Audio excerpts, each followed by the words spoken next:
The shattered piece of Havenbrook. The town of Havenbrook was known for its picturesque charm, nestled in the crook of a winding river and surrounded by dense woods that whispered with history. To an outsider, it seemed like the perfect slice of small-town America, a place where neighbors exchanged pleasantries over white picket fences, and the church bell rang faithfully every Sunday morning. But beneath this serene surface lay a tension that simmered, unspoken yet ever-present. Michael and Sarah Langston were symbols of hope in Havenbrook. Michael, the town's first black mayor, was elected in a wave of optimism, promising to bring unity and progress.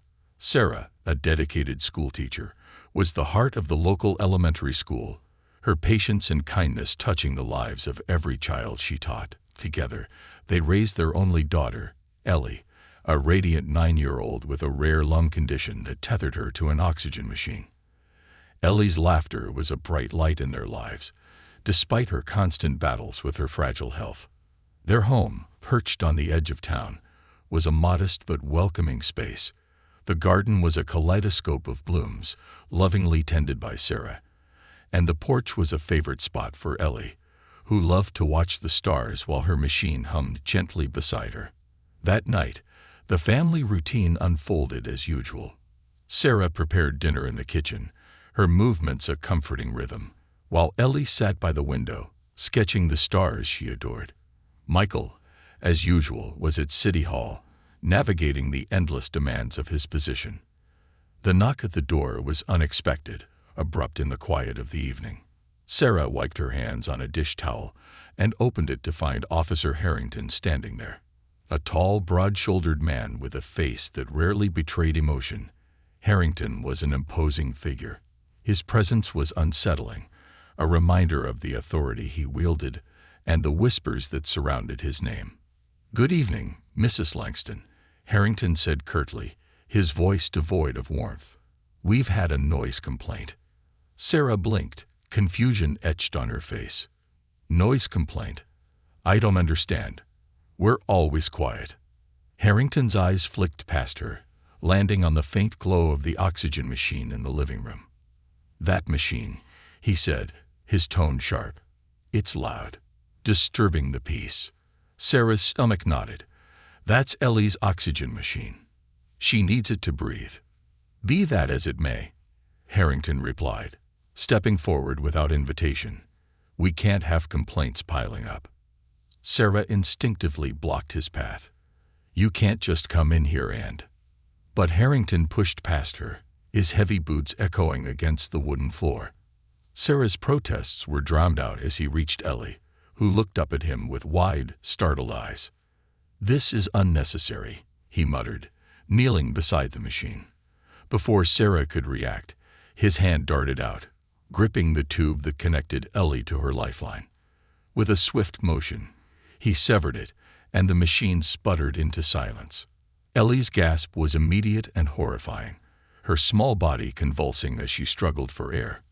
Sarah screamed, rushing to her daughter's side, her hands fumbling for the spare tube. "Ellie, stay with me, baby." Harrington stood, indifferent to the chaos he had caused. "Consider this a warning," he said coldly, adjusting his uniform. He turned and walked out as Sarah's screams echoed through the night. The neighbors were drawn to the commotion, their faces pale as they saw Sarah emerge from the house, carrying Ellie in her arms, her cries for help piercing the air. Harrington strode past them, his expression unbothered. "Just doing my job," he said to no one in particular. A hospital was a blur of fluorescent lights and frantic movements as the doctors worked to stabilize Ellie. Michael arrived moments later, his face a mask of anguish as he took in the scene. Sarah's tear-streaked face turned to him, her voice trembling with fury. "He cut her oxygen, Michael. He did it like it was nothing." Michael's hands clenched into fists, his mind racing with anger and disbelief. "Who?" he demanded. "Officer Harrington." Sarah spat the name like poison. Michael's stomach churned. Harrington had always been a thorn in his side, a man who represented the ugliest undercurrents of Havenbrook's history. But this was beyond anything Michael could have imagined. By morning, The town was abuzz. Word spread like wildfire, fueled by the video a teenage neighbor had captured on their phone. The footage showed Harrington walking away from the Langston house, his face devoid of remorse, as Sarah's anguished cries filled the air. The clip went viral, sparking outrage and disbelief. At City Hall, Michael faced the weight of his dual roles as a father and a leader. The public demanded answers, and the town was quickly dividing into factions. Some condemned Harrington's actions as unthinkable, a blatant act of racism and cruelty. Others, however, defended him, claiming he was simply enforcing order. Sarah, meanwhile, refused to stay silent. She took to social media, sharing Ellie's story with the world. Her post, accompanied by a photo of Ellie in her hospital bed, quickly gained traction. "My daughter's life is not less valuable because of the color of her skin," she wrote. "We demand justice." Havenbrook's long-buried tensions were now laid bare. The town split into two camps. The Langstons received an outpouring of support from activists and allies, but they also faced a growing wave of hostility. Graffiti appeared on their fence, reading, "Leave town." Anonymous letters filled with hate arrived in their mailbox. For Michael and Sarah, the fight had only begun. They knew the road ahead would be fraught with challenges, but their resolve was unshakable. They were not just fighting for Ellie. They were fighting for the soul of Havenbrook. The wounds beneath the surface, the fallout from the incident spread like wildfire through Havenbrook, a town where whispers turned into roars overnight. Michael Langston, once hailed as a unifying leader, now found himself at the center of a storm, his family's tragedy exposing the deep fractures beneath Havenbrook's idyllic surface. The Langstons' fight for justice was no longer just a personal battle. It had become the town's reckoning. The hospital room. Ellie sat quietly in her wheelchair, her pale face framed by the oxygen mask that now seemed more permanent than ever. The hospital room, sterile and white, offered little comfort. Sarah never left her side, her hands trembling as she adjusted the straps of Ellie's mask. Each shallow breath her daughter took felt like a victory and a heartache all at once. Michael stood at the window, his gaze fixed on the parking lot below. Protesters had begun to gather outside the hospital, holding signs that read "Justice for Ellie" and "No more racist cops." But not everyone came in solidarity.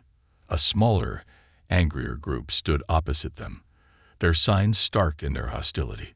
"Support Harrington and stop playing the race card." Sarah turned to Michael, her voice breaking the heavy silence. "You need to speak to them. You're the mayor. You can't just hide in here." Michael's shoulders sagged, the weight of the town's division pressing down on him.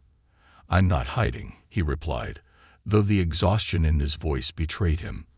"I'm trying to figure out how to fix this without tearing the town apart." Sarah's eyes burned with anger. "The town is already torn apart, Michael. You need to stop worrying about appearances and do what's right. For Ellie, for all of us." The protesters. Outside, the atmosphere was electric.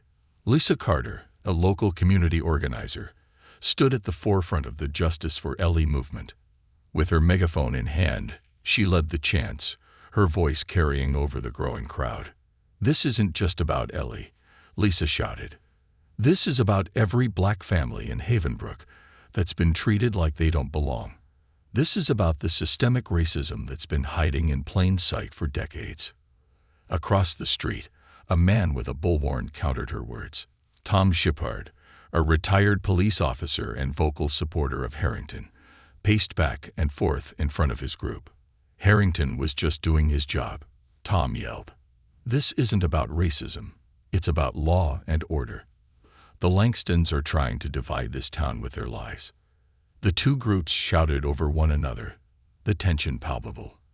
Between them, a line of police officers stood like a fragile dam, their expressions unreadable beneath their helmets. The system strikes back. At City Hall, Michael faced a council meeting more contentious than any he had ever encountered. The room was packed, the audience spilling into the hallway. Some were there to demand Harrington's immediate arrest. Others came to defend him. Councilman Roger Klein, An old guard of Havenbrook politics, was the loudest voice of opposition. "Mayor Langston," he said, his tone dripping with condescension, "while we sympathize with your family's situation, you must understand the importance of maintaining order in this town. Harrington's actions may have been excessive, but this public outcry is tearing Havenbrook apart." Michael's jaw tightened. "Excessive," he repeated, his voice rising. He cut the oxygen supply of a 9-year-old girl. "My daughter. That's not excessive. Roger, that's attempted murder." Klein smirked, his arms crossed. "That's your perspective, Mayor. Others see this as an unfortunate misunderstanding. Let's not escalate things further by pandering to those looking for excuses to riot." The room erupted in chaos, voices shouting over one another. Michael slammed his gavel, his voice booming above the noise. "Enough. This isn't about politics or appearances. This is about justice. If you're not willing to fight for that, then step aside, because I will." The deepening divide. As the days passed, the Langstons found themselves increasingly isolated. Their once friendly neighbors avoided them, and the hateful messages grew more frequent.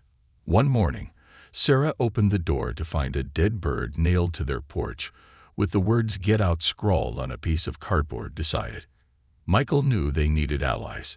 He reached out to the state's attorney general, requesting an independent investigation into Harrington and the Havenbrook Police Department. But the response was tepid, bogged down in bureaucratic delays and political hedging. Meanwhile, Sarah took matters into her own hands. She began compiling every piece of evidence she could find about Harrington's past. Complaints, witness statements, and even old photos from his social media accounts that hinted at his racist ideologies. With the help of Lisa Carter, she created an online dossier that quickly gained traction. "We can't rely on the system to fix itself," Sarah said during a late-night strategy meeting at their kitchen table. "We have to expose them for what they are." Harrington's supporters. Harrington, suspended but not yet charged, remained defiant. He held a press conference in front of his home, surrounded by his supporters. "I've served this town for 20 years, he declared, his voice steady. "I've upheld the law and kept Havenbrook safe. Now, because of one incident, I'm being vilified. This isn't about justice, it's about an agenda." Reporters shouted questions, but Harrington ignored them, stepping back inside as his supporters cheered. Among them was Tom Shippard, who spoke to the press on Harrington's behalf. "We won't let one family's crusade destroy a good man's career," Tom said. "Harrington represents the values of this community, and we'll stand by him." Ellie's resilience. Back at the hospital, Ellie's condition began to stabilize. Her doctors warned that stress could exacerbate her fragile state, but the little girl showed a quiet resilience that belied her young age.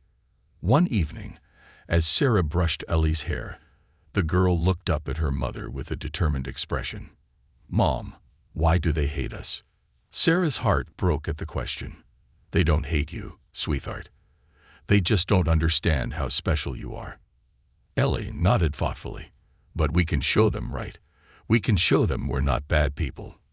Sarah smiled through her tears, her daughter's strength giving her hope. "Yes, baby. We can show them." A growing movement.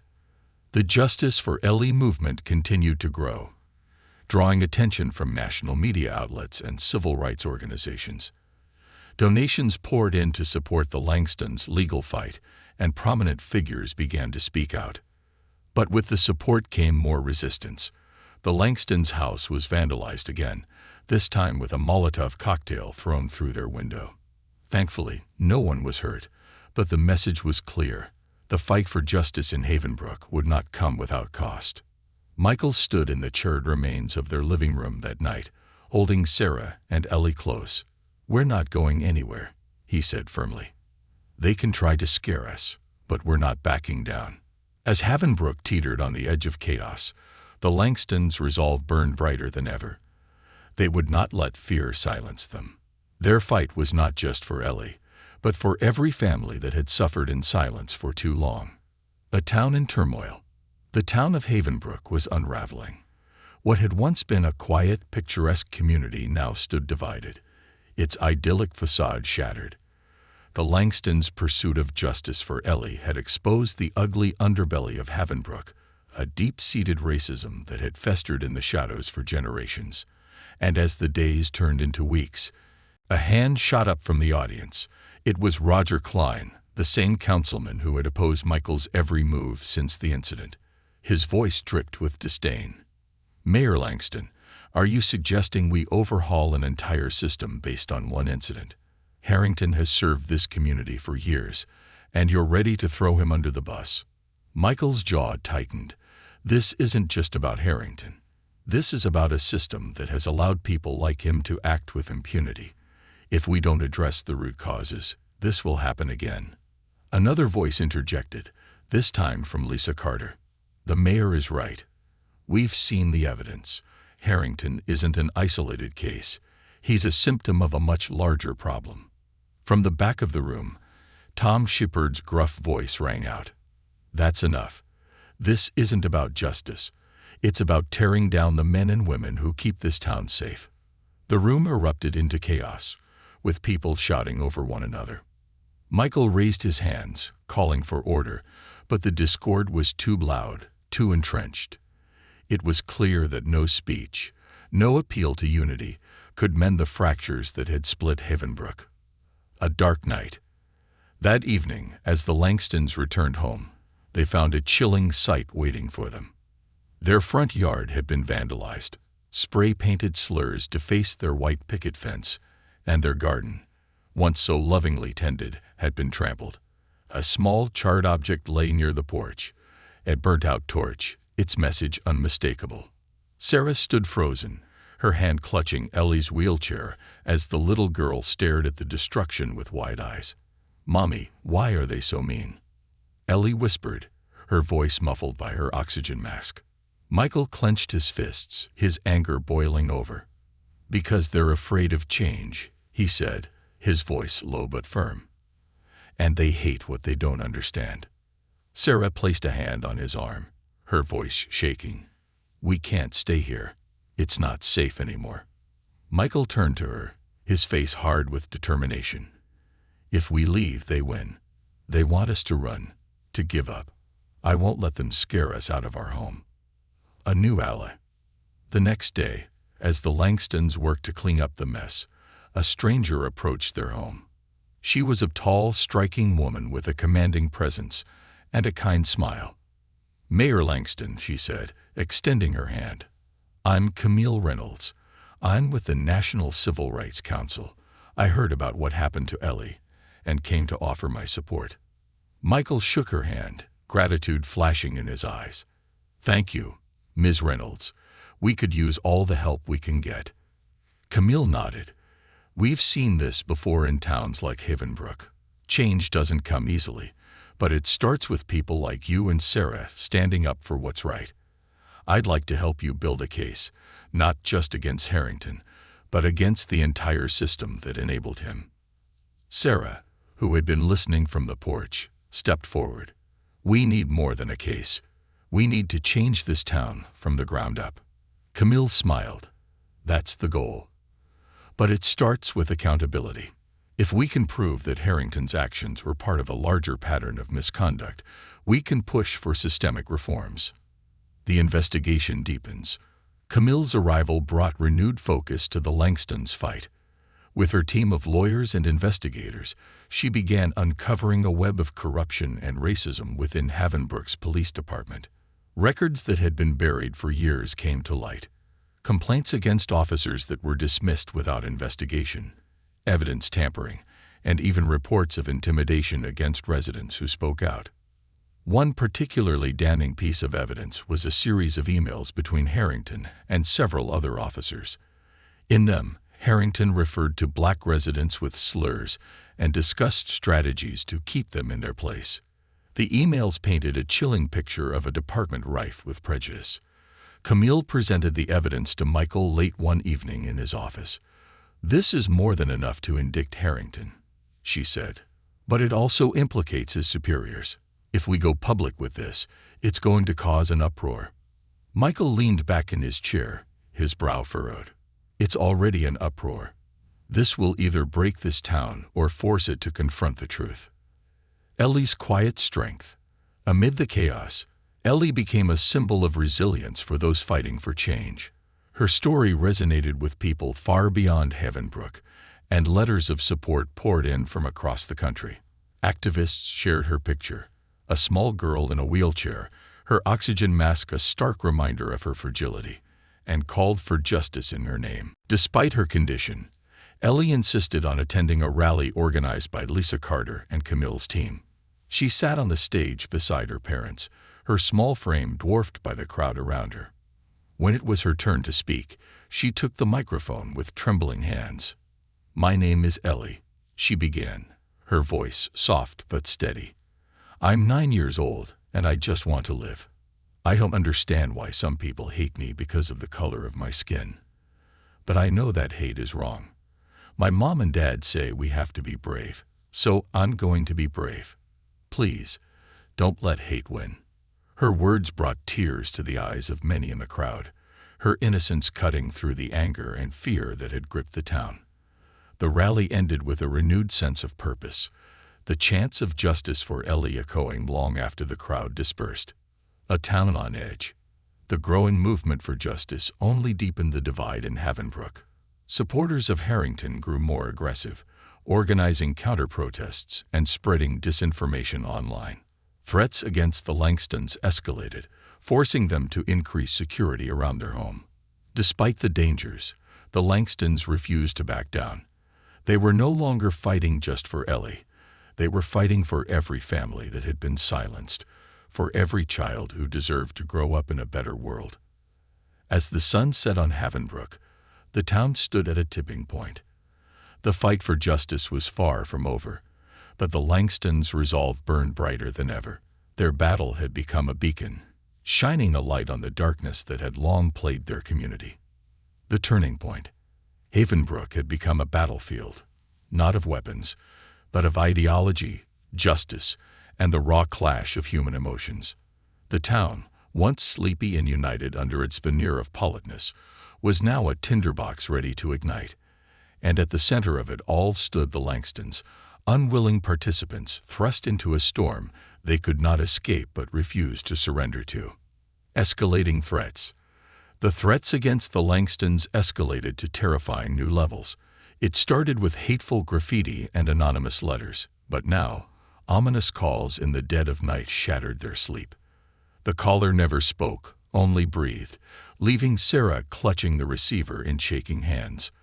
One morning, they found their mailbox destroyed, its contents scattered across their lawn, mixed with shards of glass from a broken bottle that carried the faint smell of gasoline. The final straw came when a rock was hurled through their living room window late one evening, landing with a heavy thud on the carpet near Ellie's wheelchair. Attached to it was a note scrawled in crude handwriting. "This is your last warning." Michael and Sarah didn't sleep that night. They sat in the living room, Sarah clutching a baseball bat, Michael keeping watch by the door. Ellie slept fitfully, her oxygen machine humming a soft, fragile lullaby. The power of the people. The Langstons weren't alone in their fight. The rally where Ellie spoke had galvanized not just Havenbrook's black community, but also many white allies who had grown weary of the town's deep-seated racism. Lisa Carter and Camille Reynolds used the momentum to organize what they called the March for Ellie, a peaceful demonstration that would bring activists from neighboring towns to Havenbrook. In the days leading up to the march, Michael worked tirelessly to secure permits, coordinate with local law enforcement, and ensure the safety of the participants. But resistance came swiftly. Tom Shepard and other supporters of Harrington staged their own countermarch, branding it the Defend Havenbrook Parade. Their rallying cry was simple: "Protect our town, protect our cops." Posters appeared around town overnight, depicting Harrington as a hero standing tall against chaos, with slogans like "Havenbrook Strong" and "Blue Lives Matter." The town braced for confrontation. A fractured system. Behind the scenes, Camille's team continued to uncover damning evidence against the Havenbrook Police Department. The emails had been just the beginning. Records revealed a pattern of discriminatory practices, fabricated charges against black residents, disproportionate arrests in predominantly black neighborhoods, and deliberate suppression of complaints against officers. Camille presented the findings to the state attorney general, but even with mounting evidence, progress was slow. "This is a political minefield," the attorney general explained in a tense phone call with Michael. "If we act too quickly, it could backfire. We need to build a rock-solid case. Meanwhile, my family lives in fear, and my daughter's health deteriorates," Michael retorted. "How much more evidence do you need before you act?" The silence on the other end of the line was deafening. The day of the march. The day of the march arrived under heavy clouds, the air thick with anticipation. The streets of Havenbrook filled with protesters carrying signs that read "Justice for Ellie" and "End Racism Now." People of all races and ages marched together, their chants echoing through the town's narrow streets. Ellie, despite her fragile health, insisted on being there. Wrapped in a thick blanket and seated in her wheelchair, she held a small sign in her lap that read simply, "I just want to live." Sarah and Michael flanked her, their expressions a mixture of pride and defiance. Camille walked beside them, her commanding presence a steadying force. Across the square, the counter-march gathered. Harrington's supporters, many waving American flags and carrying signs that read, "Support our officers," and "No special treatment," lined up in a stark contrast. Their chants of law and order clashed with the cries of "Justice for Ellie." Tensions reached a fever pitch as the two groups converged near the town's central park. Police officers in riot gear formed a human barrier between the opposing sides, their faces obscured by helmets. Suddenly, a voice rang out from the crowd. "Go back to where you came from." The insult was hurled at a black teenager holding a "Black Lives Matter" sign. The boy flinched but stood his ground. The moment hung in the air like a drawn breath, the crowd teetering on the edge of chaos. A voice of courage. Before the situation could spiral out of control, Ellie did something no one expected. With a weak but determined voice, she asked her father to lift her onto the stage set up for the march. Michael hesitated, worried about her health, but the resolve in her eyes left no room for argument. Standing on the stage with her father supporting her, Ellie faced the crowd. The oxygen mask muffled her voice, but the microphone amplified her words for everyone to hear. "I don't understand why some people hate me," she began, her voice trembling. "I didn't do anything wrong. I just want to breathe, to live, to go to school, to make friends. Why is that so hard for some people to accept?" Her words silenced both sides. Even the counter-protesters, their chants dying on their lips, seemed momentarily stunned by the sight of the small, frail girl standing so bravely. "Please," Ellie continued, tears streaming down her cheeks. "Stop fighting each other. Stop hating. We can be better than this." The silence that followed was profound. For a moment, it seemed as though Ellie's words had reached even the hardest hearts. The aftermath. The march ended peacefully, but the division in Havenbrook remained. The Langstons returned home to find another threat waiting for them, a crudely drawn noose hanging from their porch railing. Michael cut it down silently, his expression grim. Despite the threats, the Langstons' fight gained national attention. News outlets covered Ellie's speech, her words striking a chord with audiences far beyond Havenbrook. Donations and messages of support poured in, bolstering their resolve. Camille used the momentum to push for a federal investigation, arguing that Havenbrook's problems were symptomatic of broader systemic issues. Meanwhile, Lisa Carter organized a community forum, inviting residents from all sides to discuss the town's future. But not everyone was willing to listen. Tom Shippard and his followers doubled down, accusing the Langstons of destroying Havenbrook's reputation. "They're outsiders," Tom declared at a rally. "They don't care about this town. They care about their agenda." The cost of change. Late one night, as Michael sat in his office poring over documents, Sarah joined him, a cup of coffee in hand. "Do you think it's worth it?" she asked quietly. Everything we've sacrificed. Michael looked at her, his eyes heavy with exhaustion but alight with determination. It has to be. If we give up now, Ellie grows up in a world that tells her she's less than others. I won't let that happen. Sarah nodded, her resolve matching his. Then we keep fighting. The Langstons knew the road ahead would be long and fraught with challenges, but they were determined to see it through. For Ellie, for Havenbrook, for every voice that had been silenced for too long. The battle for truth. The town of Havenbrook was no longer a quaint, sleepy hamlet tucked away in the corner of the state. It had become a battleground, a microcosm of the larger fight for racial justice in America. News trucks lined the streets, activists arrived in waves, and the Langston family found themselves at the epicenter of a struggle that was about far more than Ellie.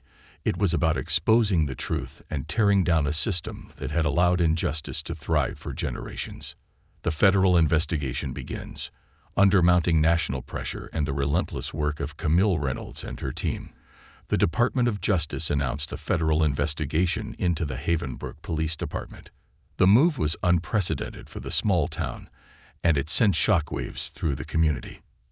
At a press conference outside City Hall, Michael Langston stood alongside Camille and Lisa Carter as the announcement was made. A crowd of reporters fired questions, their cameras flashing like lightning. "Mayor Langston," one reporter called out, "do you believe this investigation will bring justice for your daughter and the Black community of Havenbrook?" Michael took a deep breath before answering. "I believe this is a step in the right direction. Justice is not a single act. It's a process, and it requires courage, accountability, and an unwavering commitment to the truth. My daughter, Ellie, deserves to grow up in a town where she can breathe freely, not just because of her oxygen machine, but because the air isn't filled with hate." Camille stepped forward next, her tone firm. "This investigation isn't about targeting individuals. It's about dismantling a system that has failed its citizens. We won't stop until we see meaningful change." Harrington strikes back. While the federal investigation was a victory for the Langstons and their allies, it provoked a fierce backlash from Harrington's supporters. The suspended officer became a symbol for those who saw the investigation as an attack on law enforcement and traditional values. Harrington himself, emboldened by the support, appeared on a local talk show to defend his actions. Dressed in a crisp suit, he spoke with calculated precision, painting himself as a victim of a smear campaign. "I've served this town for 20 years, Harrington said, his tone measured. "I've protected its people, enforced its laws, and kept it safe. Now I'm being vilified for doing my job. This isn't about justice. This is about pushing a political agenda." The interview infuriated Sarah, who watched it from the safety of their living room. "He's lying," she fumed, her fists clenched. "He's manipulating everyone." Ellie, sitting quietly in her wheelchair, looked up at her mother. "Does everyone believe him, Mommy?" Sarah knelt beside her daughter, her voice soft but resolute. "Not everyone, sweetheart. People are starting to see the truth. That's why we have to keep fighting." Secrets unearthed. As the federal investigation gained momentum, more shocking revelations about Harrington and the Havenbrook Police Department came to light. Camille's team uncovered records of meetings where Harrington and other officers had discussed strategies to intimidate Black residents. Whistleblowers within the department began to step forward, sharing harrowing accounts of systemic racism, cover-ups, and abuse of power. One officer, a young recruit who had left the force after just a year, provided a damning statement. "I joined because I wanted to serve my community," he said. "But what I saw was anything but service. Harrington and his friends treated Black residents like criminals, no matter what they were doing. They'd laugh about it afterward, like it was a game." The whistleblower's statement became national news, and public opinion began to shift decisively against Harrington. Even some of his staunchest defenders found it harder to justify his actions in the face of mounting evidence. A town on the brink. Despite the progress, Havenbrook teetered on the edge of chaos. The divide between the two factions grew deeper, with daily protests escalating in intensity. The Langstons' home became a fortress, with police stationed outside to deter attacks. Still, the threats persisted. Anonymous messages appeared in their mailbox, each one more vile than the last. "Why don't you take your daughter and leave?" One note read, "You don't belong here." Sarah refused to let the hate break her. "They can threaten us all they want," she told Michael one evening. "But I'm not going anywhere. This is our home." Michael nodded, his eyes heavy with exhaustion but alight with determination. "We stay. For Ellie. For everyone who's counting on us." Ellie's resilience inspires action. Ellie continued to be a source of inspiration for the movement. Her quiet strength and unwavering hope captivated the hearts of people far beyond Havenbrook. A group of local artists created a mural in her honor, depicting her in her wheelchair, surrounded by doves, and the words "Justice for Ellie" in bold letters. The mural became a rallying point for the community. People gathered there daily, leaving flowers, letters, and candles. Ellie, too frail to visit often, watched videos of the gatherings with wide eyes and a soft smile. "They're doing this for you, Ellie," Sarah told her one night, "because you remind them of what's important." Ellie's response was simple but profound. "I just want them to be kind." The grand jury. As the federal investigation concluded its initial phase, the case against Harrington and the Havenbrook Police Department was presented to a grand jury. The Langstons and their supporters waited anxiously for the decision, knowing it would determine the course of their fight. On the day of the announcement, the town held its breath. Camille gathered the Langstons and their closest allies at City Hall, where they watched the live broadcast together. The grand jury has indicted Officer James Harrington on charges of attempted murder, civil rights violations, and misconduct in office, the prosecutor announced. Additionally, several other officers within the Havenbrook Police Department face charges of corruption and abuse of power.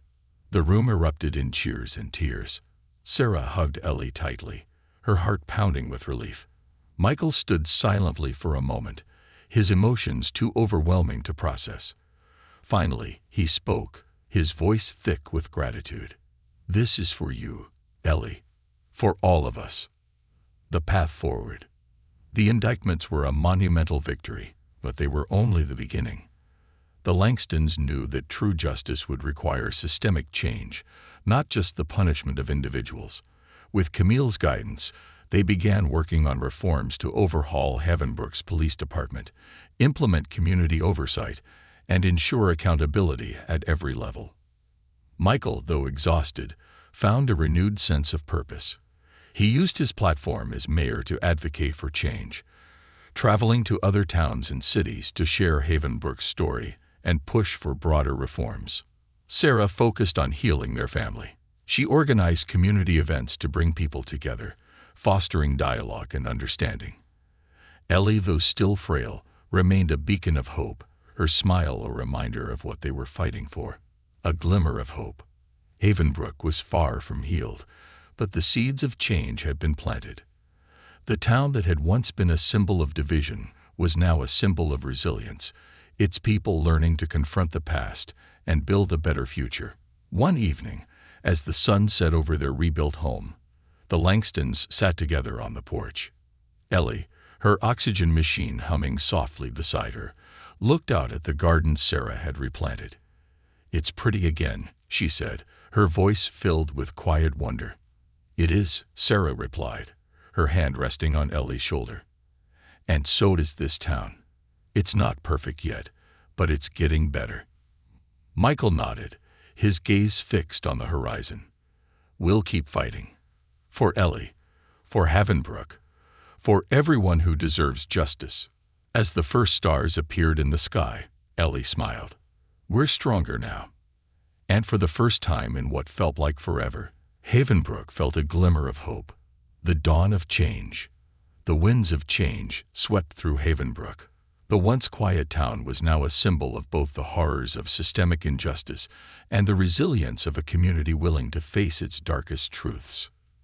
For the Langstons, the fight was far from over, but the victory in securing indictments against Officer Harrington and others within the Havenbrook Police Department had reignited their resolve.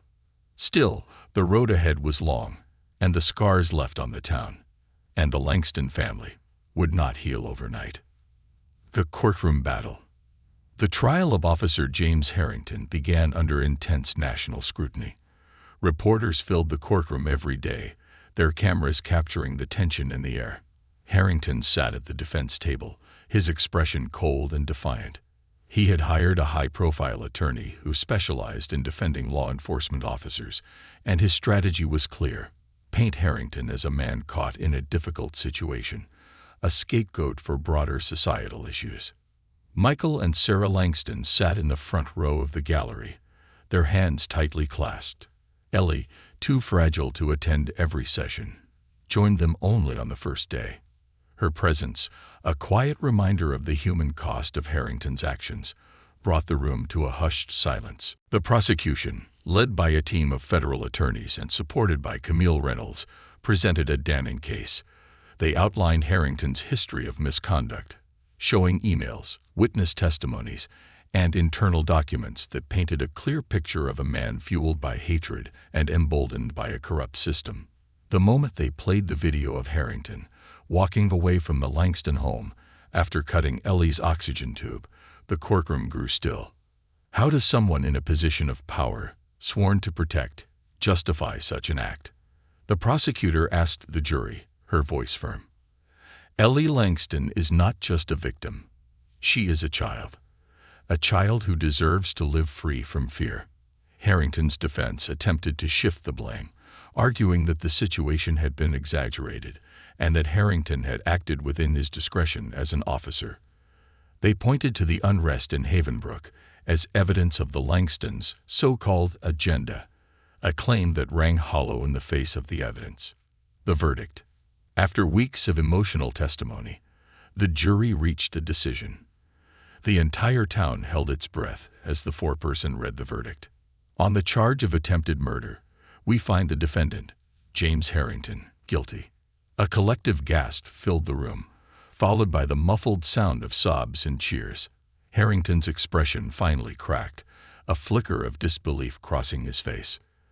The judge continued, sentencing Harrington to the maximum term allowed under the law.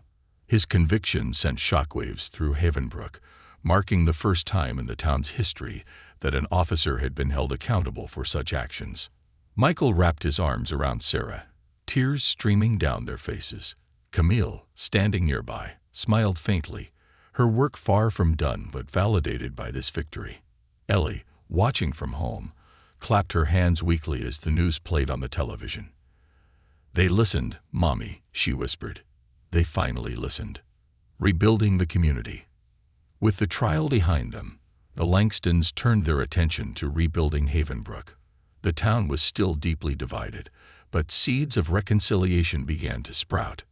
Lisa Carter organized a series of community forums, inviting residents from all backgrounds to share their experiences and discuss how to move forward. These meetings were tense at first, with old wounds and prejudices surfacing, but slowly conversations began to shift. People listened to one another, some for the first time in decades.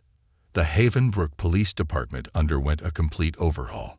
Officers implicated in misconduct were dismissed, and new leadership committed to transparency and accountability was brought in.